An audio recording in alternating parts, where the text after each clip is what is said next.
All right, thank you for staying with us. It's time now to take a look at stories making headlines on Nigerian newspapers. And I begin with the Daily Times.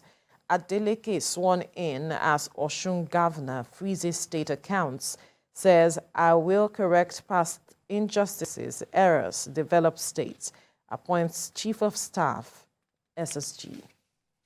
All right, we move now to the Punch newspaper. Fuel scarcity, NNPC petrol price without subsidy is 400 naira per litre. Marketers. Fuel scarcity, NNPC petrol price without subsidy is 400 naira per litre. Marketers speaking of struggling with subsidies. Government cannot be Father Christmas. IPMAN, NNPC, and MPDR keep mum. Over 30,000 filling stations face shortage. All right, to the Nigeria News Direct. Fuel crisis, black market takes over major Nigerian cities as scarcity worsens. Hike, scarcity rage more in Lagos, Calabar. Desperate consumers bear brunt of scarcity hike in transport fare. We move now to the Nation newspaper. 2023, another attack on INEC office raises concern over polls. Another attack on INEC office raises concern over polls. Details on the front page of the Nation newspaper. To the Leadership newspaper now, it says 2023 polls concern as INEC tracks hundreds of PVCs to individuals.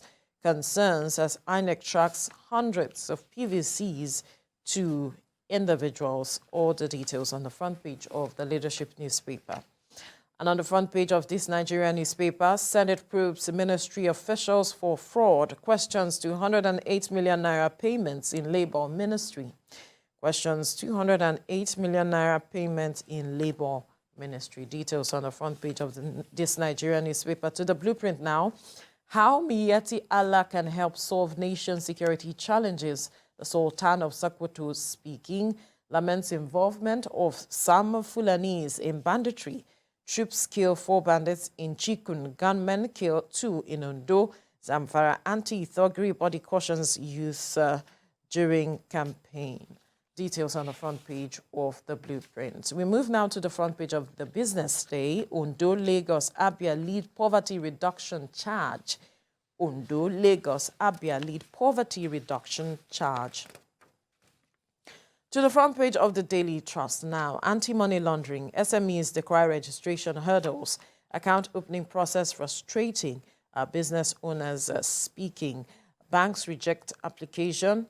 SCUML procedure not cumbersome. EFCC speaking. Details on the front page of the Daily Trust. To the Abuja Inquirer. Nigeria earns zero FX from crude oil in 2022. CBN.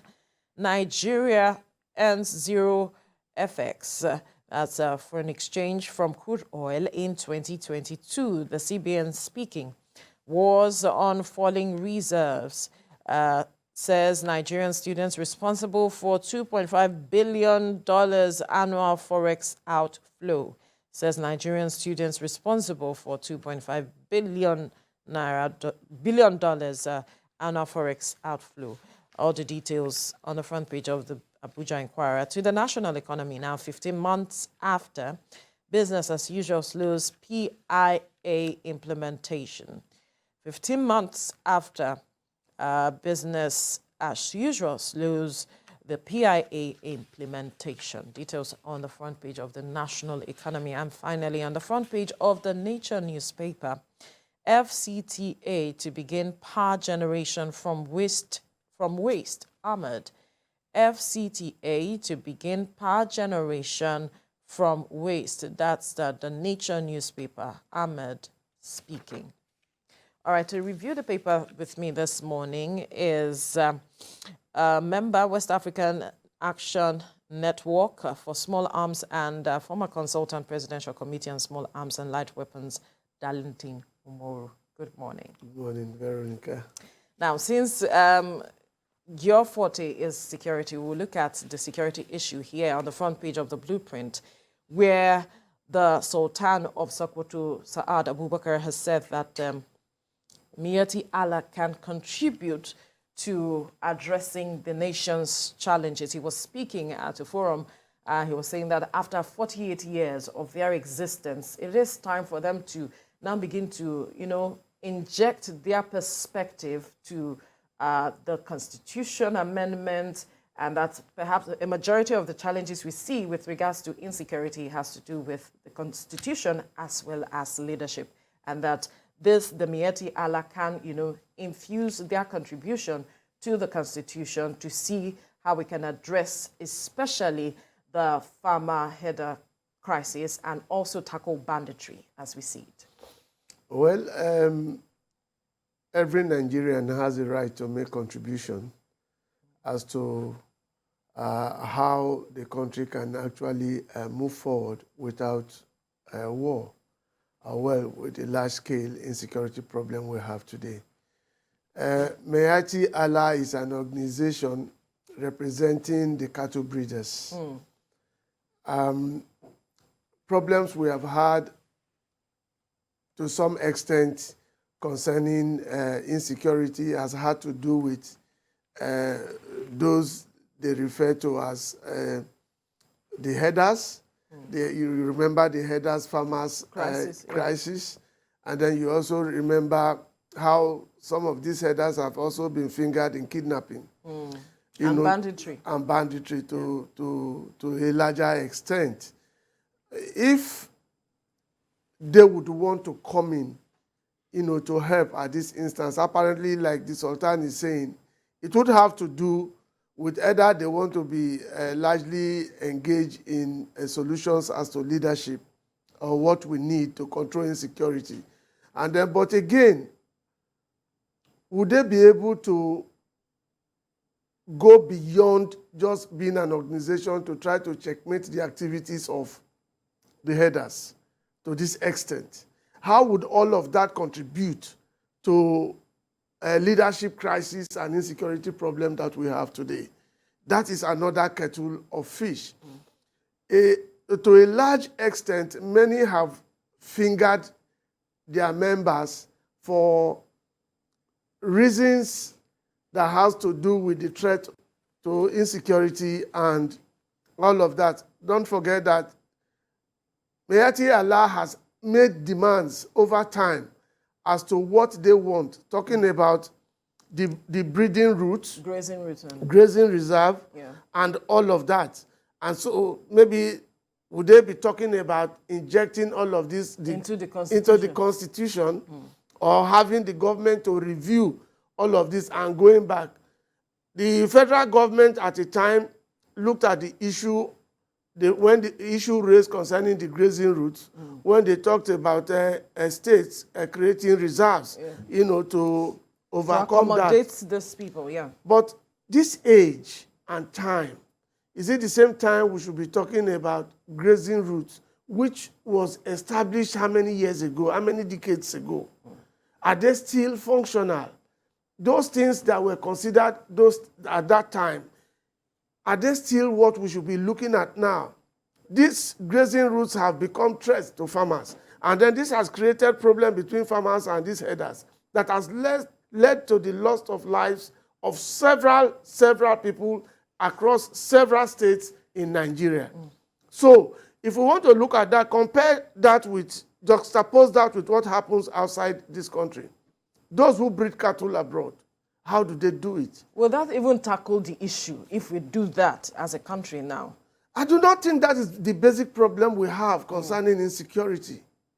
But this is just a part of it. It's just one feather out of several others, as it has to do with... Don't forget that beyond grading, what about banditry, where some of these persons have been fingered? How would they be addressing the issue? You see, I profiled a solution here some time ago when I did say that for every state, you have Fulani heads. For every state, you have headers. Now, why don't the leadership of these people create a register of all their members even those of them who stay to be able to identify those who are carrying out all of these activities. Yes, if you create you have a workable register for all members who come into that state and who depart from that state. If there's crisis anywhere, if there's problem of insecurity at any point, you should be able to extray from that record with your members. And then your members again should also be the watchdog over themselves. And then we'll be able to tell who and where, who was involved in any activity that at any point where things go wrong. But have they been able to do that? Has the government been able to pursue that? Was my voice heard? Was it considered at any point in time? My fear is the Sultan means well, but what is the workability of this suggestion? Right. How possible is it? One, you don't have register of all your members. It's not just the executive members of Mayati Allah now. Wonderful as Nigerians, they have a role to play. If they are seeing that their members are involved in all of this, what measures have they taken? Put in place to check. To checkmate the activities of their members before thinking of the Constitution. Right, because he was worried from the statement that he is worried that how is it that it has gotten to this level that their members are being seen to be part of all of these activities? How did they get there in the first place? That is the issue. So what the executive members of Mayati Allah, what have they been able to put in place beyond what we have seen to checkmate the activities of all of this? You see crisis, banditry everywhere, particularly in the southwest, and then how do you go about it? The Sultan is apparently concerned, but my challenge is those who are the executive members of Mayati Allah today, how would they go about it? Is it just about wanting to politicize certain activities or wanting to delve into politics and then wanting to contribute in the area of leadership and all of that? No. Why not look at it from the point of view of insecurity? And then let's have peace across these areas. And then let even the Mayati Allah themselves produce people, some of their members, arrest them and say these persons were found wanting. These persons were arrested in partaking in so. We have investigated these persons and then we are looking at this and then we will get to this point. We have not had all of that. It's all about defense and defense and defense of their members. But they might tell you that they don't have the capacity to investigate and arrest. In their own, look, Mayati Allah is a big organization. You may not do it the conventional way. Okay? You might have your own way of looking at your activity, particularly when your members are being fingered, on areas of negativity. So you must not be police. You must not be DSS. You must not be a member of the NIA. But what do? You should have a way of reporting some of these persons. To say, these persons have been fingered, please police come pick these persons. And then we'll be talking about sanity. We'll be listening to some of these things you're saying. You have a role to play in the economy. Okay, but when we talk about insecurity, how much have they done to show to Nigerians that they are actually out to see who amongst their members are actually involved in some of these activities that leads to insecurity? That's the big question.